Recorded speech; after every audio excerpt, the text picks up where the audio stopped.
Hey guys, I wanted to bring to you today my kit for my knife sharpening and my gun cleaning kit so that you could see what I have in my kit, and maybe it'll give you an idea of something maybe you could put in yours, or maybe you could tell me something I may need or may not necessarily need. So first thing I'm going to go over is the gun cleaning part. I took one of those, you get those big wooden boxes, right? About that thick. And inside's this whole kit, right? So I took that apart. I took everything out of it. Now these are the rods. These are for cleaning, pistols and shotguns and rifles and things like this, so you can get down the long barrel, okay? And there's 1, 2, 3, 4, 5 of these rods. Now these rods is what I was also going to put in with my fishing rod in that tube, because these just won't fit in the little zipper case that I have everything else in. But here they are. And they screw on to one screws onto the other, oops, like that, so that you can get longer, okay? Inside my kit is the little handle, the pull handle, and that screws on the end, okay? So that you can pull the rag or the gauze or whatever you're using to swab your barrel, okay? Now here's the handle. Now in here is all the little brass brushes for all the different calibers, okay? And they're printed on the side. You have to have really good eyes to see them, but they're printed on the side as to what caliber is for what brush. And there's 1, 2, 3, 4, 5. That's for like a 22 or something. 7. There's 10 of these copper or brass brushes. I don't know whether they're copper or brass. Okay. Here's the piece that you put your swab through, so you can swab down the barrel and back.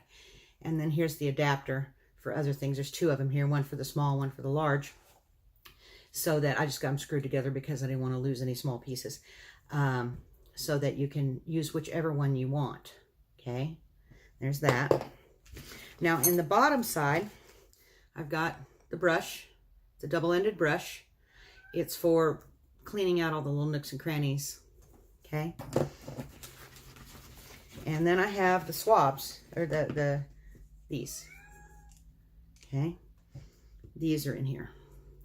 There's 5 of them. You can see I've used them a little bit, so that you can clean it out after you've scrubbed it. Okay, then you go back over it with the gauze or a piece of cloth or these.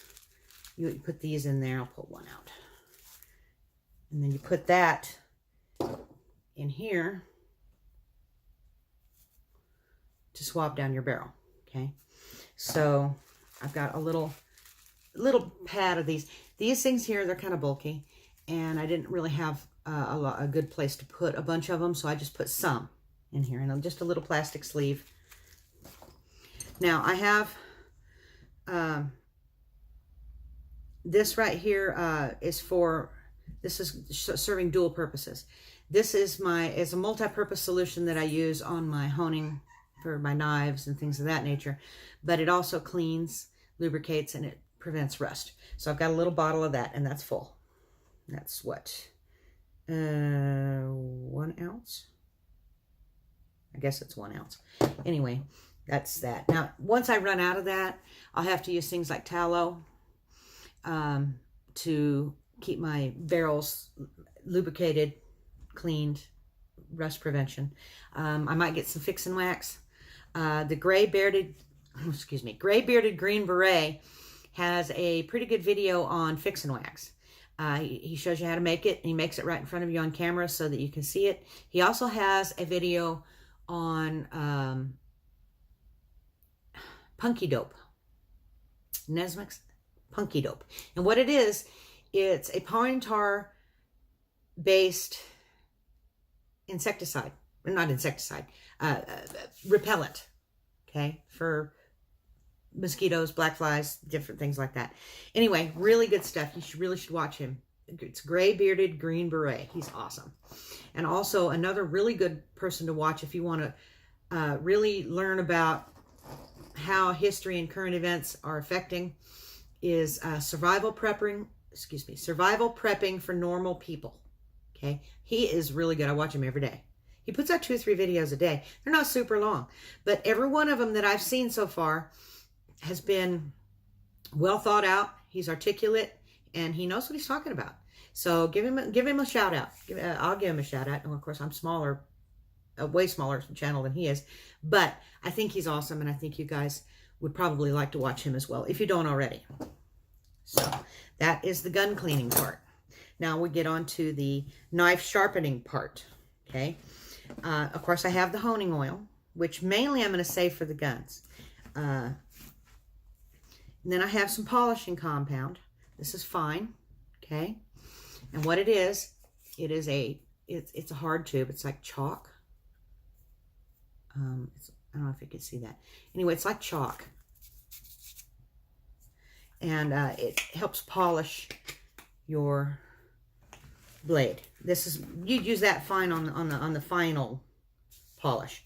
Okay. I have one of these for quick sharpening. This is right here. Let me find a blade real quick. Okay, here.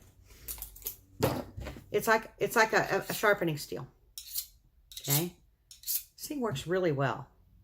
You got to be careful and not overuse this because it can take off a little bit too much metal. Okay. But it works really well. I use this more than anything to just keep them sharp. Okay. Just to kind of touch up the edges. Some people use these. This is like the little ceramic rod inside. Can you see that little white? Let me get something dark behind it. There you go. Now you can see the little white rods inside that groove. Those are like ceramic rods, and those work really well too. You know, this is lightweight. You're not going to break it real easy. One of these would be great for a kit. I have one, but I don't have it in my sharpening kit because there's only so much room. Okay, so I just set it off to the side so that everybody could see it. Now, what I have in here as well is I have 2 diamond sharpening blades. Okay, one's fine and one's medium. I don't plan on letting them get very far along before I touch them up. And you know, you lay it flat, you tilt it to the angle,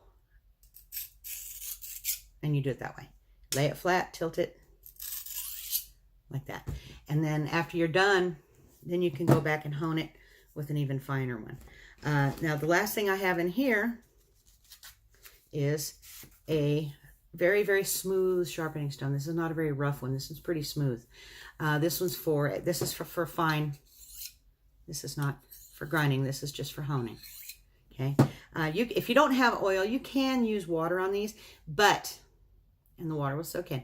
But if it's winter time, you might want to stay away from water on your stone. Because unless you're going to keep it in your pocket next to your body where it doesn't freeze, it could possibly break or spoil your stone. So you definitely want to keep this from freezing. Normally, I don't use much in the way of oils or waters. I just very carefully hone them. Now, a lot of people do it that way, and a lot of people say I'm doing it wrong, but it is what it is. So let me put that back in there. Always try to keep your stuff back where it came from so you don't misplace it. Because if you're in the woods and you set down something, you set this down, okay? It's lost, okay? It's down in the dirt, it's in the leaf litter. This is not real bright. It's very easily lost. I keep my... I'll show you first half of the kit and then the second. Oh, and here's one more. Oops, I had 2 of them. Sorry. Now this, I keep in there, which I'm going to actually put that with my other stuff. This is a wedge. This is like for an axe. If you're replacing an axe handle, to jam it in there, you put it in the top of the axe. Mine's got a metal handle, but when I found this, I thought it'd be good for a hammer, anything like that, so that you can put your head on there, and then you drive this down to expand the wood to make it a super tight fit. Okay. Now this is 1/2 of this is the sharpening part. okay? This is where I hone my, you know, there's the sharpening stone. Now, one thing that I haven't showed you yet is my strop. Okay, this is just a strip of leather, okay? This is for real fine edges. I keep that folded up. I just roll it up, fold it up, and it just fits right in the middle right here. When I close it up, it stays in. Now, on the other side, and put this back in here so you can see what it looks like when it's all back together. And remember what I said about putting your stuff back when you're done with it. Don't be leaving it out, because that'll mess you up. Totally mess you up. Okay? Because you'll lose the most important part, because that's the part you pulled out, because that's the part you needed. And that'll be the one you lose. Murphy's Law dictates that's the one you're going to lose. Okay? So, remember Murphy's Law and don't let him get a foothold. This. Now this one right here, it's really good for this particular side because these are little mesh nets, and they Velcro right here and right here so that you can open them up to get to the contents. Now, these little brushes, they grab onto that little net, so they don't slide out. They don't come out. Okay? It stays in there really nice. Now, in there, I also have some files. They're very small. This is a flat file. Okay? That's for if I have a nick in the blade or something that I have to really work on. Okay? Now, this one is this one's a square file, which means I still have 4 flat edges if I need it. And then this is a round file. Okay? They're not very big. They're very small, and they're very light. They don't weigh nothing. I wanted a file in there for my axe and stuff, but God, I mean, you know, you get a rat file that's that wide and that long, and it weighs a pound, you know. So I wanted to have something more lightweight in my maintenance kit. And that's what I call this, is my maintenance kit. Okay, this all came, this was a Smith's sharpening kit. I got it at Lowe's. They had went on clearance for this particular style, and I worked there, so I bought it. And they had like 5 of them, and I bought one of them because I wanted to have a kit that was all together and in a bag.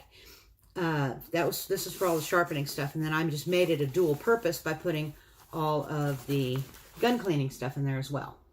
Now, there used to be other things in here. There was guides, and there was another one of these stones, but it was a really rough one. These diamond plates. But I didn't, you know, from my bug out bag, I didn't need all of that. Okay, so I took it apart and put that stuff back in the closet, and then I put all this together. Oh, here is a little tube that was in there too. This is what they use. This is what you would use if you were to like have a can of WD-40 and want to make a squirt, you know, in a little tube. That's what that was. You never know when you're going to need something like that. Let's put that back in there. And I zip it all up. Now, this all goes in my inch bag. Okay, it's not very big. It's about what, 8 inches long and about 4.5 inches wide, and about 2.5, 3 inches thick at the biggest. So, and it doesn't weigh much, maybe a pound. It's pretty lightweight, but it maintains my tools, okay? And you have to be able to maintain your tools in the field. You've got to be able to clean. I use a revolver, okay? I have a 22 revolver. It's the only one I got, okay? It's just a little cheap one. It costs like $129, okay? But it's some sort of self-defense. And I'm going to try to get something better later, but right now that's all I have, so that's all I have. And I've always said, use what you have. Okay, don't go out and spend $3,000 on a inch kit. I mean, if you got the money and you want to, you go right on ahead. But I personally don't have that kind of money, and a lot of other people that I know don't have that kind of money. So you use what you have. So I have the 22, so that's what I'm going to use. I do plan on getting a better firearm. What I really want is a .357 lever action rifle. Okay, it's a short saddle gun. Holds like 10-in-1 or 9-in-1 rounds.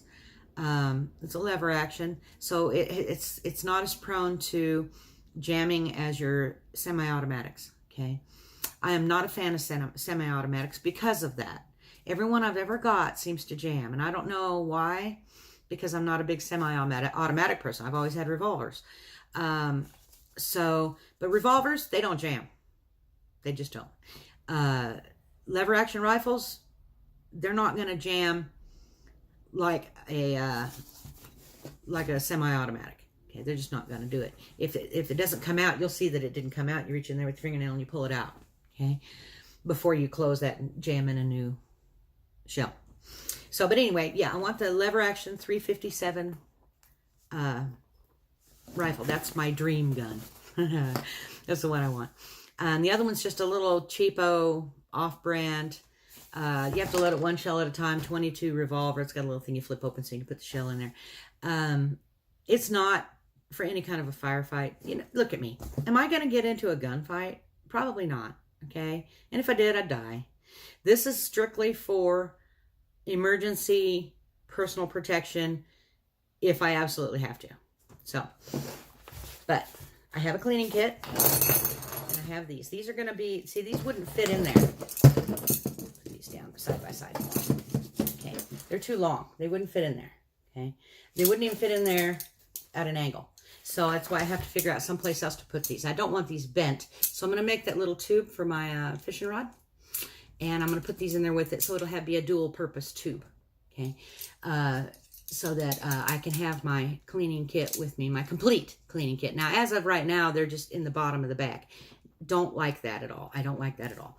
I don't want them bent. I don't want them messed up. I don't want them poking holes and things. So yeah, I want to get these into a better situation, and that's what I'm going to do. So anyway, y'all check out my links below. Hit the thumbs up. Get $50 off of an EMP shield unit. Oh, by the way, speaking of that, President Trump just signed an executive order for them to start hardening our electric grid. Now, he was also speaking to these same people, EMP Shield, and I'm affiliated with them. That tells you something right there. I've been telling you guys that this is an awesome company. Go check them out. Read all the stuff they've got in there, all the research and everything. It's all on their website, empshield.com. So anyway, $50 coupon down below. They're not expensive. And if an EMP did happen and you needed your vehicle, would that amount that you spent on that unit to shield your vehicle, that would be worth every dime. Oh, excuse me. It'd be worth every dime. I'm going to get one for mine when I get one. Right now I don't have a vehicle, so I don't have to worry about it. But when I get a vehicle, I will have an EMP shield unit on it. I guarantee you. But anyway, links down below. Everything's down below. We'll talk to you later. And y'all come back and see me.